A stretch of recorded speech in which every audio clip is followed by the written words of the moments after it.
नमस्कार। आज हम एक बहुत ही दिलचस्प किताब द इंडेक्स कार्ड पर बात करने वाले हैं।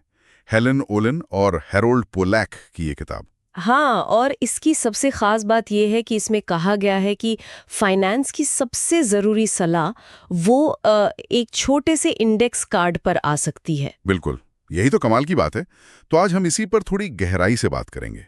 ये जो सरल से नियम हैं लेकिन असरदार हैं, इनको समझेंगे। हाँ, अक्सर लोगों को लगता है फाइनेंस मतलब बहुत जटिल, बहुत सारे नियम।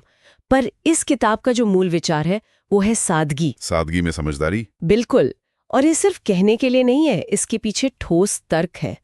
तो चलिए देखते हैं कि ये सरल नियम है क्या असल में। ठीक है, तो शुरुआत कहाँ से होती है?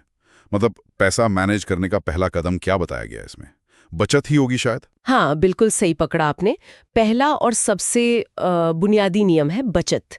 अपनी आमदनी का कम से कम 10 से 20% बचाना। 10 से 20%। हाँ, और देखिए शुरुआत छोटी भी हो सकती है, जरूरी है आदत डालना। अच्छा। और जैसे जैसे कमाई बढ़े कोशिश करनी चाहिए कि ये प्रतिशत भी बढ़ाया जाए। और इसे आसान बनाने के लिए कुछ? हाँ, एक तरीका है ऑटो डिडक्शन सेट करना। मतलब तनख्वाह आई और बचत का हिस्सा अपने आप अलग हो गया, सोचना ही नहीं पड़ता। ये बढ़िया है। और इसी के साथ एक इमरजेंसी फंड, ये बहुत जरूरी है। हाँ, वो अचानक आने वाले खर्चों के लिए। बिल्कुल। कम से कम 3 से 6 महीने के जो आपके जरूरी खर्चे हैं उतनी रकम अलग रखनी चाहिए, ऐसी जगह जहां से जरूरत पड़ने पर तुरंत निकाल सके। ठीक है, बचत हो गई, इमरजेंसी फंड बन गया। लेकिन आजकल वो क्रेडिट कार्ड का चक्कर बहुत है, उसका क्या अगर कर्ज हो तो? हाँ, ये बहुत अहम मुद्दा है। बचत के साथ साथ कर्ज का मैनेजमेंट और खासकर क्रेडिट कार्ड का कर्ज। नियम यहाँ बहुत सीधा है। क्रेडिट कार्ड का बिल हमेशा पूरा चुकाएं। वो जो मिनिमम अमाउंट ड्यू होता है ना, सिर्फ वो नहीं। सिर्फ मिनिमम क्यों नहीं? बहुत लोग करते हैं ऐसा।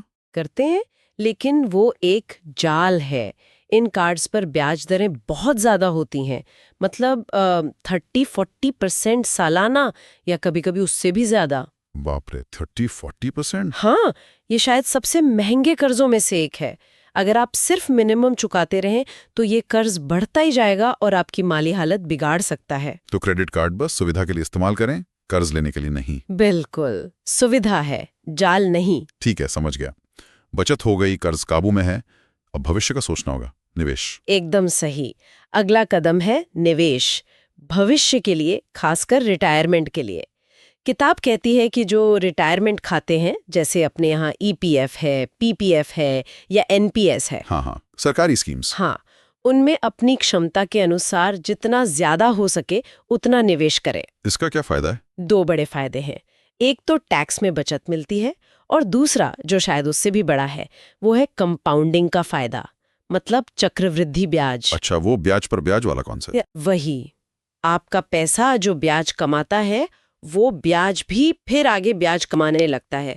समय के साथ ये बहुत बड़ा फर्क पैदा करता है। जितनी जल्दी शुरू करेंगे उतनी जल्दी आप वित्तीय आजादी की तरफ बढ़ेंगे। ये तो बहुत जरूरी बात है।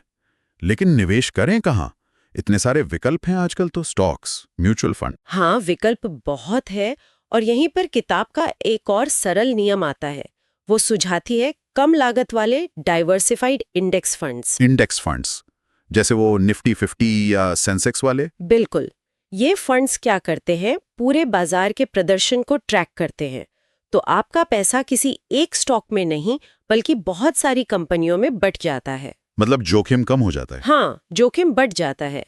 और दूसरी बड़ी बात, इनकी मैनेजमेंट फीस जो होती है वो एक्टिव फंड्स के मुकाबले बहुत कम होती है। एक्टिव फंड्स मतलब वो जिनमें मैनेजर खुद चुनता है कि कहाँ पैसा लगाना है। हाँ, और रिसर्च ये दिखाती है कि लंबी अवधि में ज्यादातर एक्टिव फंड मैनेजर बाजार यानी इंडेक्स को हरा नहीं पाते। तो कम फीस में बाजार जितना रिटर्न मिल जाए वो ज्यादातर लोगों के लिए अच्छा है। ये तो काफी लॉजिकल लगता है। और इसी से जुड़ा एक और नियम है। रोज रोज की जो बाजार की खबरें आती हैं टीवी पे, अखबारों में, हाँ, बहुत शोर होता है, आज गिरा कल चढ़ा। उस शोर से बचें। लंबी अवधि के लिए निवेश करें। अगर एसआईपी कर रहे हैं यानी हर महीने नियमित निवेश, तो उसे चालू रखें।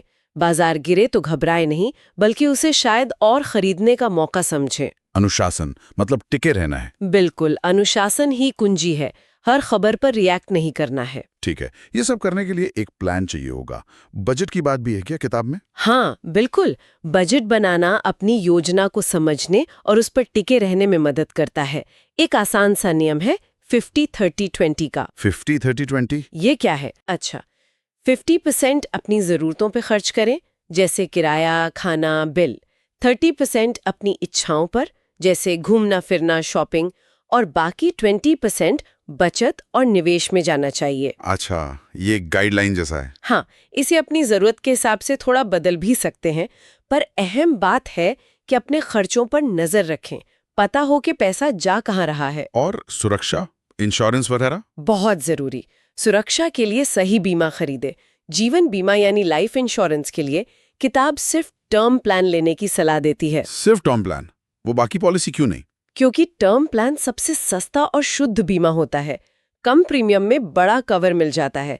जो बाकी प्लान होते हैं जिनमें बीमा और निवेश मिला होता है, जैसे यूलिप्स, हाँ, यूलिप्स। उनसे बचने को कहा गया है। उनमें अक्सर पारदर्शिता कम होती है, चार्जेस ज्यादा होते हैं और रिटर्न शायद उतना अच्छा ना मिले। बीमा को बीमा रहने दें, निवेश को निवेश। और हेल्थ इंश्योरेंस? वो तो बहुत ही जरूरी है। आज के समय में एक अच्छा हेल्थ कवर होना ही चाहिए। मेडिकल खर्चे बहुत ज्यादा हो सकते हैं। सही बात है। अच्छा, मान लीजिए किसी को ये सब समझने में दिक्कत हो रही है और वो किसी सलाहकार की मदद लेना चाहे, तो कैसे चुने? आजकल तो बहुत लोग सलाह देते हैं। ये बहुत ही महत्वपूर्ण सवाल है। ऐसे सलाहकार को चुने जो फिड्यूशरी हो। फिड्यूशरी, इसका क्या मतलब हुआ? फिड्यूशरी का मतलब है कि उस सलाहकार की कानूनी जिम्मेदारी है कि वो आपकी भलाई को, आपके हितों को सबसे ऊपर रखेगा, अपने कमीशन या फायदे को नहीं। अच्छा, तो ये कैसे पता चलेगा? उनसे सीधे पूछिए कि क्या आप फिड्यूशरी स्टैंडर्ड फॉलो करते हैं। और फी ओनली सलाहकार अक्सर एक अच्छा विकल्प होते हैं। फी ओनली? हाँ, मतलब वो सिर्फ आपसे सलाह देने की फीस लेते हैं, वो किसी कंपनी का प्रोडक्ट बेचकर कमीशन नहीं कमाते, तो उनकी सलाह ज्यादा निष्पक्ष होने की संभावना है। ये बहुत काम की जानकारी है। योजनाएं या रिटायरमेंट लाभ, ये व्यक्तिगत प्रयासों के साथ मिलकर एक मजबूत सुरक्षा जाल बनाते हैं। तो अगर हम संक्षेप में देखें, इस इंडेक्स कार्ड पर क्या आएगा?